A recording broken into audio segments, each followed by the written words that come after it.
মৃত্যু এই শব্দটা শুনলেই হৃদয়ে এক অদ্ভুত শূন্যতা নেমে আসে। এটা জীবনের এক অনিবার্য বাস্তবতা, যা কখনোই এড়ানো যায় না। মানুষ কত স্বপ্ন দেখে, কত পরিকল্পনা করে, কিন্তু মৃত্যুর দরজায় এসে সবকিছু থেমে যায়।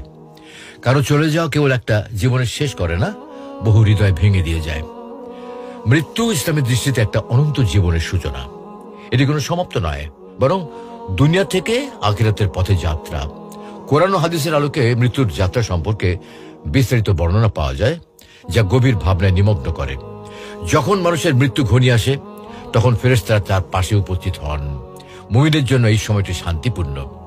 হাদিসে এসেছে, মৃত্যুর সময় মুমিন ব্যক্তির আত্মা দেহ থেকে এমনভাবে মসৃণভাবে বেরিয়ে আসে যেমন পানির পাত্র থেকে ফোঁটা পড়ে। ফেরেশতারা তাকে সুগন্ধি কাপড়ে মুড়ে জান্নাতের দিকে নিয়ে যান। অপরদিকে কাফের বা পাপের মৃত্যুর সময় আত্মা বেরোতে কিন্তু খুব কষ্ট পায়। তা এমন হয় যেন কাঁটাযুক্ত লোহার শিক দেহ থেকে টেনে বের করা হচ্ছে।